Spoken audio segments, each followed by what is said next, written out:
Well, welcome to this week's episode of Pitch Perfect. Today we are tackling the number one question that makes so many new speakers freeze up when that exciting email comes in. What on earth do I charge? Now, you've landed the gig, you're pumped, and then comes across that awkward silence when the event organizer asks for a fee.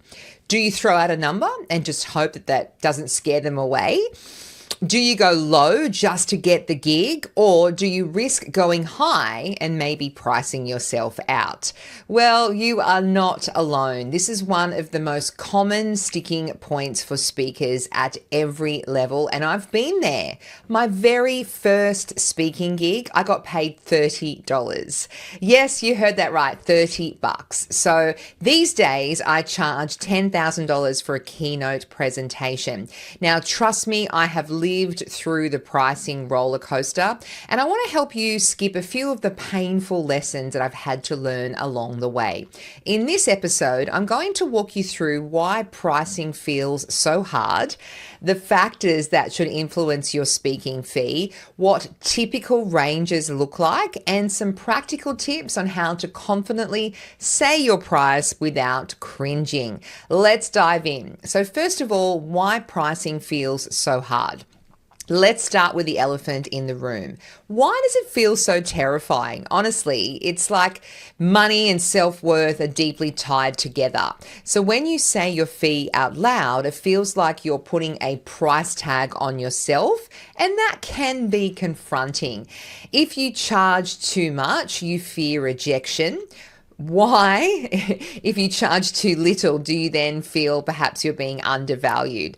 It's a lose-lose mind game until you flip the script and set your fee as a reflection of the value that you provide, not just the minutes that you spend on stage. And that's really, really important when you are thinking of how much to charge. It's not just 1 or 2 hours. It's all the experience that you have built up in your head, the lessons learned, the sacrifices you've made, the mistakes you've made, the speaking, the work experience, the studying, the juggling, being a parent. It's all that knowledge and things that you've had to navigate that when you speak, you are helping someone in the audience shortcut the system so they don't make the same mistakes you make. So it's really, really important to spend some time thinking about that when you are thinking about how much you are going to charge, not just as a speaker, but as a coach, a facilitator, a consultant, or anything like that. I'll give you an example. I once massively undercharged for a corporate event because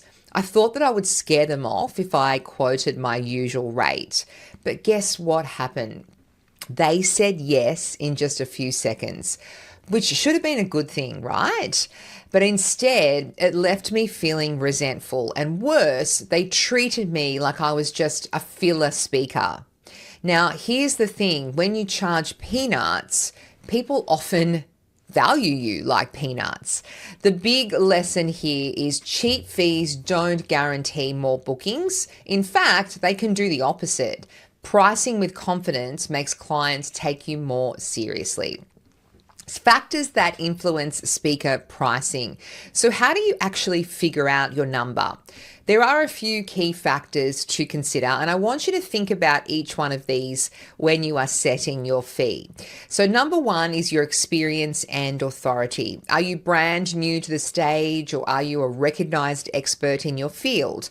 Obviously, the more experience, the more credibility and results that you bring, the higher your fee should be. Number two is audience and event size. Speaking to a local group of 20 people is very different to keynoting a national conference with, say, 1,000 attendees. The impact and exposure matter. Number three, industry and market. Corporate events usually pay a lot more than non-profits. A large financial services company has a bigger budget than a local school, for example. And that's okay, just know your market. Number four, travel and time commitment. Don't just think about the 45 minutes you are on stage. Think about the preparation, the rehearsals, the travel, and sometimes, in my case, days away from home. All of that is part of your fee. Number 5, extras. Are they asking you to MC the whole day, run a workshop, stick around for Q&A? These are add-ons that increase your value and increase your speaker fee. Here's a real-world example. You've got a 20-minute keynote in your own city. That might be one rate. But if the same client wants you to fly interstate to deliver the keynote, run a workshop, and perhaps attend a networking dinner, that's not one fee, that's a package, and you should charge accordingly. Now, let's talk about numbers, because I know that's what you're waiting for. Now, these are ballpark figures and they will vary depending on your country, your industry, but this will give you a bit of a guide.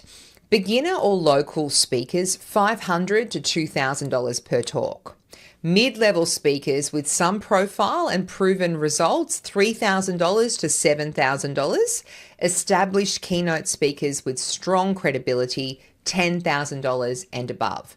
And here's something really important. When you confidently state your fee, it makes you more bookable, not less. Transparency builds trust. If you act a bit cagey, event organizers will sense your insecurity. But if you say, my keynote fee is $5,000 with no hesitation, they'll respect you more, even if they don't have the budget this time. Now let's dig into the psychology behind this, because this is really important, because people don't just buy your time, they buy your value. And humans are wired to connect price with quality. If you're too cheap, people will assume that you're not very good. It's harsh, but it's true. There's also something called anchoring. If you position your fee well, the client will see it as an investment, not a cost. So for example, if your keynote can inspire their team to improve performance by even 5%, that could translate into hundreds of thousands of dollars in impact. Suddenly, your $7,000 fee looks like a bargain. Here's another personal story. I once quoted what I thought was a fair fee, and the client said yes immediately, like literally within minutes. Instead of celebrating, my stomach dropped. Why? Because I realized I had undercharged. This happens a lot, not so much these days, but it has happened to me a lot over the years. If they said yes that quickly, I probably could have doubled it. That was a turning point for me, and it taught me to aim higher, and ultimately it taught me to back myself. All right, so let's get practical. Here are my top tips for actually setting and saying your fee with confidence.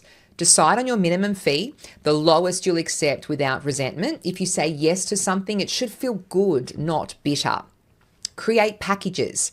Don't just quote one number. Offer a keynote only package, offer a keynote plus a workshop, or a keynote plus MC. I often do those kind of packages. Packages give clients choice while also anchoring your value.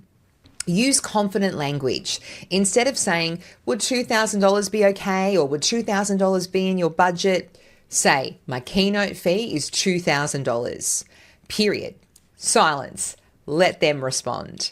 Be willing to say no. Walking away is powerful. The right clients will come, trust me.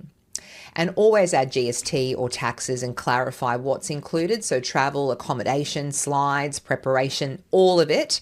Avoid surprises. All right, so to wrap this up, pricing is not about plucking a number from thin air. It's about confidence, positioning, and remembering that you're not charging for the minutes on stage. You're charging for the years of experience, training, and expertise that got you here. If you're struggling with what to charge, remember this: the right clients will pay for the right speaker, and that speaker is you. If you'd like a little extra help, I have a paid speaker checklist. You can go to jamieabbott.com.au/speaker guide, and it helps you get through the wording that you need when you are quoting a client. Just send me a DM and I can give you the link as well, or we'll have it in the show notes of the podcast. Thank you for tuning in. If you're watching this on LinkedIn, Facebook, YouTube, Instagram, or listening to it on Spotify or Apple, if you found this helpful, please rate, review, subscribe to my podcast, share it with a friend, and I will catch you next time.